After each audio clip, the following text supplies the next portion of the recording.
Hey chicks, Tiffany Almazan here with Jammin' for Joy Chicks in Las Vegas, and we thought we'd let you listen in on our featured chick today, Beth. She's got some great stuff to share with us, so here you go. Hi there. Hold on. How are you? I'm excited to share. And feel free to just ignore that it's here too. Just do your normal thing, you know. I will. Okay, so I'm going to tell you a little bit about myself. I know we had talked about that. I just wrote a book. It's getting edited. It'll be published soon.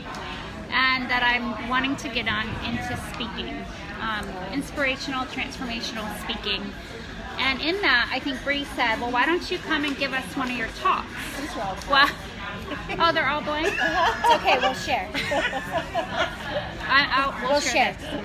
I might have more. I'll pass it off at the end.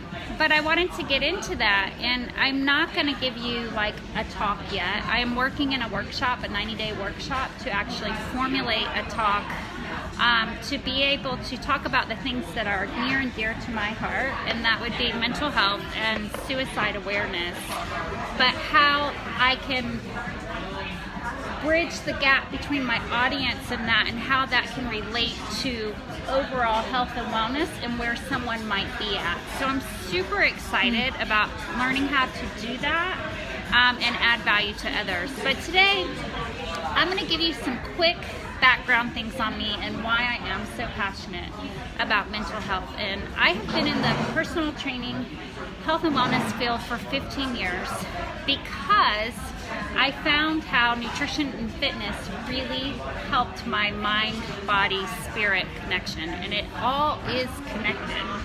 So I'm kind of trying to bridge into doing more than just physical health because it is so much connected. When I was a little girl, my parents got divorced when I was 6. My mom had an affair and left. I lived with my dad and my brother, which was really hard.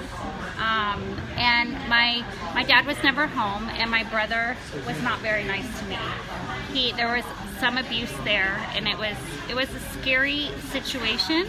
But the great thing that's so awesome about kids is even in pain and hardship, they're so resilient. And I had a really good childhood. I mean, I played, I was creative, I had a huge imagination, and my basic needs were met, and I was okay. But then my mother committed suicide when I was 13, and that really just took the rug out from under me, and to where I was very broken and very hurt.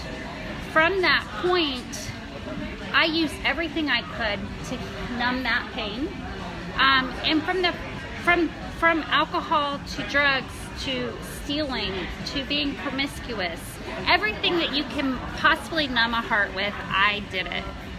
To obsessive nutrition, obsessive exercise, to being perfect, I use that too, because there's so many ends of the spectrum.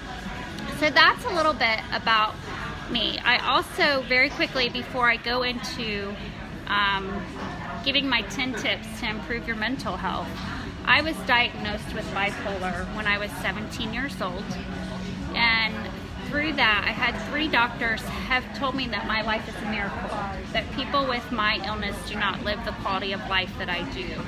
And that's because I really believe that God has given me amazing tools that I have found on my own to be able to manage my health and to live a very good, whole, healthy life. And so that's my mission in life, is just to help others wherever they're at to realize that we are whole beings and everything is connected, and you can take one step forward to always get better with a focus on mental health. Because here's why: nutrition is important, exercise is important, spirituality is very important.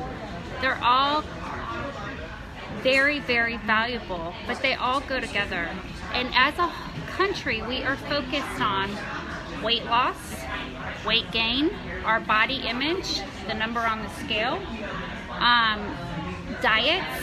We have a diet scarcity mentality, and I think that it goes so much deeper than weight weight loss, are new food, are what you do to exercise, because it's our core being. It's our mental and emotional health that lies inside our body, and why we make the bad choices, or why we go to the what I call low-hanging fruit when it comes to, picking quick fixes with our food, or not sleeping, or so many things. And it's so much deeper, because health and wellness is so big, it's so loud, but people aren't getting better, they're getting worse.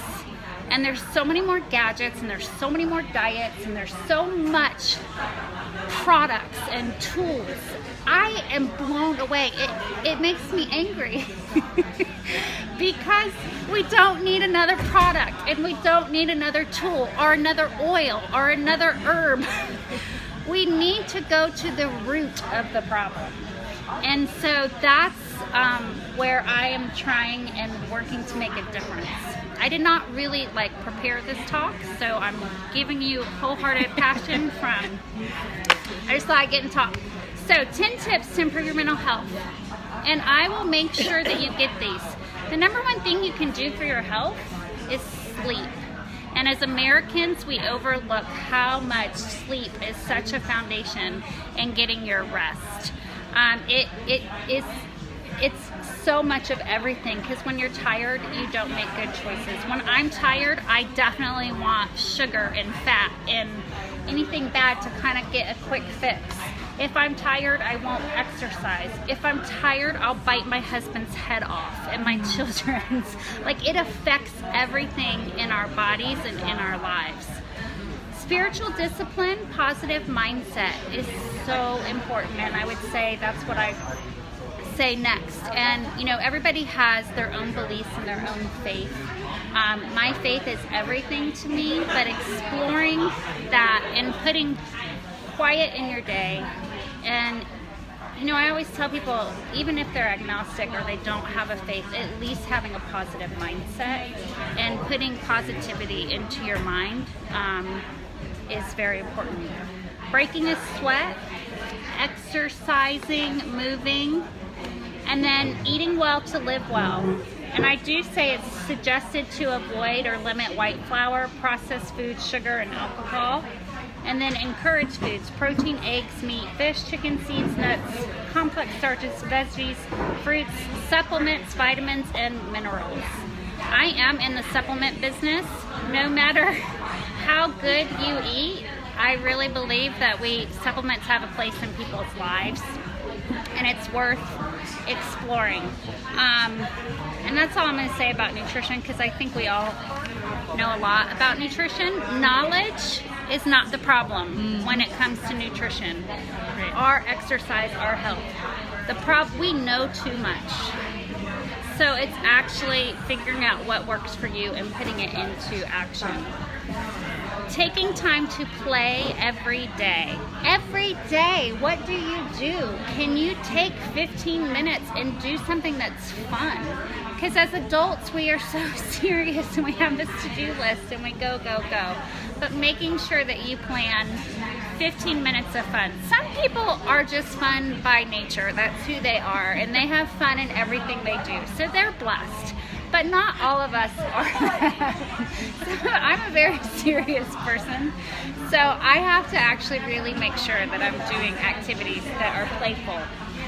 Keeping a gratitude journal has changed my life, okay? And that, talking about having a positive attitude, when I've gotten in ruts or been depressed, really focusing on all the little things that I have daily, but taking time to pause and reflect every single day and write it down will make you a better person, because you will see the light, you will see joy, because we all have things to be grateful for.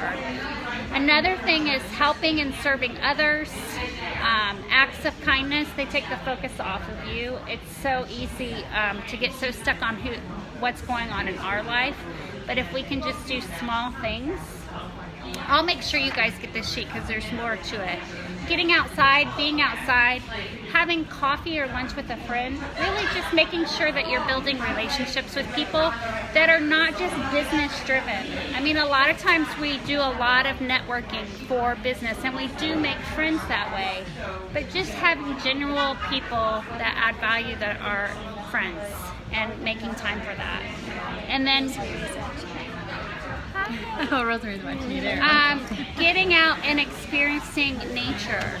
Now I brought a quick activity. I know I'm talking a lot, but I brought a quick activity because as women, part of our mental emotional health and our mindset is knowing who we are and knowing our strengths, right? And we are all super women, and I don't think a lot of us don't take time to do that. Last year I had somebody ask me, what is your superpower? And I'm like, what do you mean?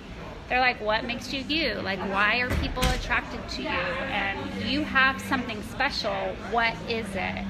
And I didn't know how to answer. And then I do now. They said, okay, what are three qualities about yourself that you love? Like, what makes you you? And that was such a hard little thing for me to do that I have tied it into some of the workshops I do. And so I brought you all a superhero to pick, and I brought crayons for you to share, and I want you to think about what your superpower is. I'll share mine and then come up with 3 words. So I have a lot of crayons. Well, Tania, you gotta see which one describes you the most. You gotta look So at it. my superpower is transparency, our authenticity.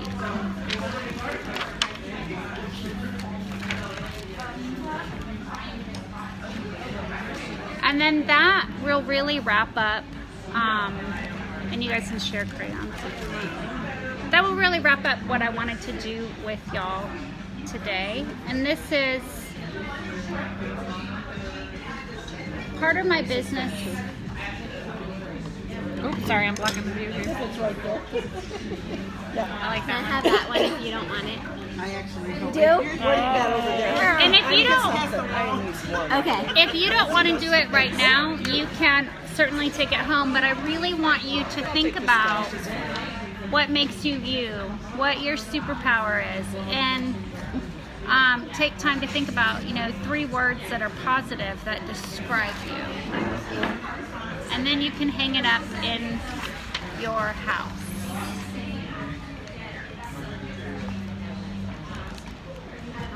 These are really cute. Okay, so that's that. Awesome. Thank you, Bree. This is very cool. Thank you. This is the audience here. And here, if you want to do it, we have crayons, but if you want to take it home, you can take it back.